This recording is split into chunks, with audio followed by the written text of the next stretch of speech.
닷새간의 설 연휴 마지막 날인 오늘 귀성객들은 고향의 정을 듬뿍 안고 아쉬운 마음을 달래며 귀경길에 올랐습니다. 임실 오염토양 반입정화시설 논란과 관련한 속보입니다. 원래 환경부 장관이 갖고 있던 정화시설 등록권은 지난 2011년 소재지가 있는 자치단체장에게 넘어갔습니다. 중앙정부의 권한을 지방정부에 넘기기 위해서였지만 권한이 주어지는 방향에 문제가 있었습니다. 심각한 겨울 가뭄이 이어지면서 물고기가 떼죽음을 당하고 산불 발생 위험이 높아지는 등 비상에 걸렸습니다. 전라북도 교육청이 사립학교가 교육청의 징계 요구를 거부할 경우 형사 고발을 적극 검토하기로 했습니다. 편안한 저녁 시간 보내고 계십니까? JTBC 8시 뉴스입니다. 닷새간의 설 연휴가 끝났습니다. 고향을 찾은 귀성객들은 고향의 정을 듬뿍 안고 귀경길에 올랐습니다. 송창용 기자가 전합니다.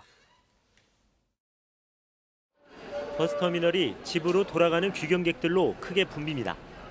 저마다 두 손에는 부모님이 정성스럽게 준비한 음식이며 선물이 가득합니다. 엄마가요 너무 이것저것 많이 싸주시는데 다 가져오지 못했어요. 엄마의 사랑 항상 넘쳐나시는데 항상 두 손이 무거우니까. 출발을 앞둔 버스 짐칸에는 각자의 고향 정성이 차곡차곡 쌓입니다. 짧은 만남이 아쉬워 떠나는 버스에 계속 손을 흔들고 80대 노모는 버스를 탄 50대 아들의 모습을 하염없이 바라봅니다. 짧은 만남에 끝내 참았던 눈물이 흐릅니다. 더 쉬었다 가면은 좋은데 그냥 빨리 가니까 그냥 하루가 그냥 금방 가버리고 그러네. 그래가지고는 너무 서운해. 자꾸 눈물 나려고 그래. 기차역도 일상으로 돌아가는 귀경객들의 발길이 이어집니다. 아빠는 가득한 고향의 정을 챙기고 엄마는 아이들을 챙깁니다. 떠나는 사람도 보내는 사람도 언제나 아쉬움이 남습니다. 명절 때 거의 한 하루 이틀밖에 못 봐서 좀 아쉽고요. 좀 더 많은 좋은 시간 보내고 왔으면 좋았겠다는 생각을 갖고 있습니다. 고속도로 귀경길은 어제보다 덜했지만 하루 종일 곳곳에서 정체가 이어졌습니다.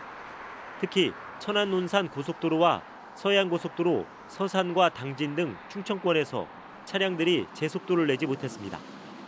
한국도로공사는 정체가 점차 풀리겠지만 자정까지는 많은 구간에서 답답한 흐름을 보일 것으로 전망했습니다.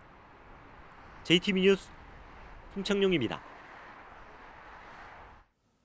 오염토양 반입정화시설에 대한 토양환경보전법이 지금처럼 불합리하게 바뀐 건 7년 전입니다.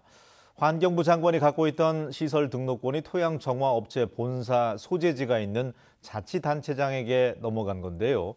중앙부처 권한을 지방으로 이양하기 위해서라는 게 그 이유인데 번지수를 한참 잘못 짚었습니다. 정원익 기자가 보도합니다. 오염토양 반입정화시설과 관련한 토양환경보전법은 지난 2004년에 신설됐습니다.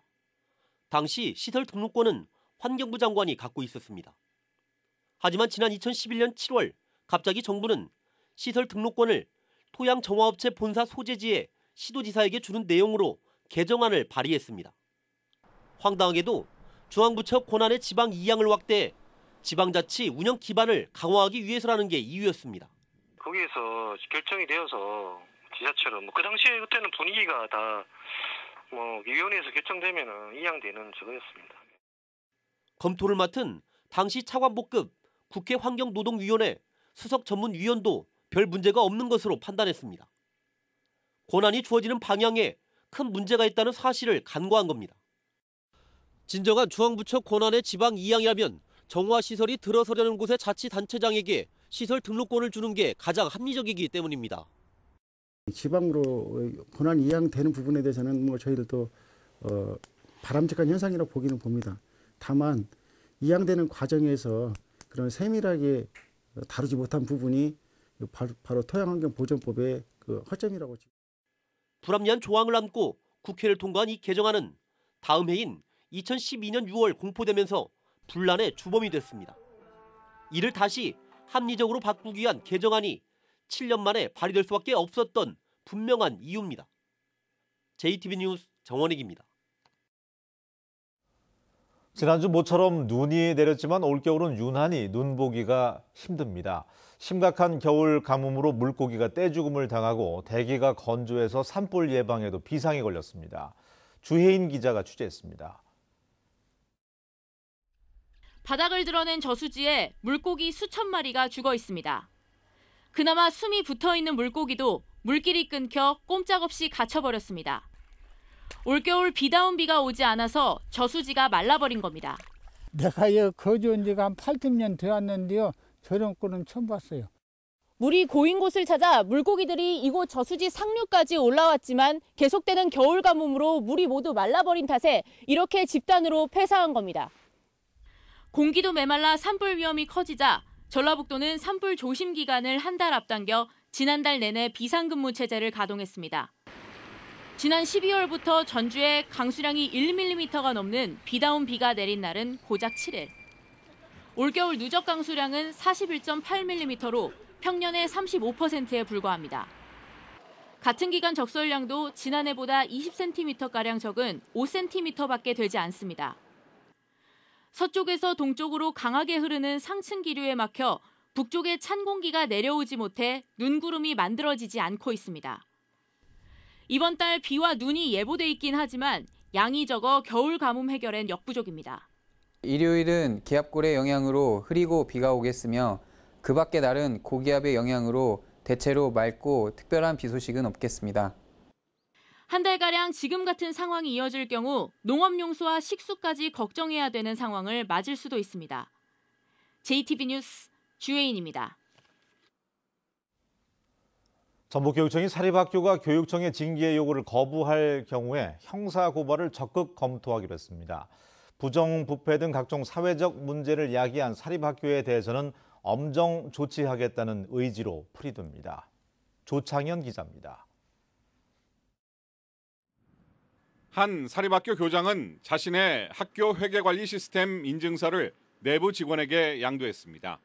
그 과정에서 회계 부정이 저질러졌고 교육청은 교장에 대해 해임을 요구했습니다. 하지만 사립학교 재단은 견책이라는 경징계를 내렸습니다. 또 다른 사립학교는 법인 이사회에 허위 문서를 제출한 직원에 대해 교육청에 중징계 요구를 거부하고 불문 경고 처분을 내렸습니다. 이처럼 교육청의 징계 요구보다 사립학교가 턱없이 낮은 징계를 내린 사례는 지난 3년간 16건이나 됩니다. 전북교육청이 사립학교의 제19 감사기에 강경 대응 방침을 밝혔습니다. 사립학교가 교육청 요구보다 낮은 수위의 징계를 내릴 경우 형사 범죄 여부를 판단해 고발하는 것을 적극 검토하기로 했습니다. 사립학교 교직원이든 공립학교 교직원이든 중대한 그 과실이 있었을 경우에 그거에 따른 감사 처분은 같아야 된다고 생각합니다. 사립학교가 교육청의 징계 요구를 거부할 수 있는 것은 사립학교 법 때문입니다. 사립학교의 범죄 사실을 적발해도 교육청은 징계 요구만 할 수 있을 뿐 징계에 관한 최종 책임은 사립학교가 가지고 있기 때문입니다. 이 같은 불합리한 점을 개선하기 위해 사립학교법 개정을 요구했지만 받아들여지지 않자 교육청이 형사 고발이라는 극단적인 대책까지 내놓은 것입니다. 사립학교 내 각종 부정부패에 대해 전북교육청이 형사 고발이라는 칼을 꺼내들면서 솜방망이 징계로 제 식구를 감싸온 사립학교 징계 관행에 큰 변화가 있을지 주목됩니다. JTB 뉴스 조창인입니다. 오는 9월이면 만성동 법조타운 공사가 마무리됩니다. 자연스럽게 덕진동의 법원 검찰청 부지의 활용 방안이 관심인데요.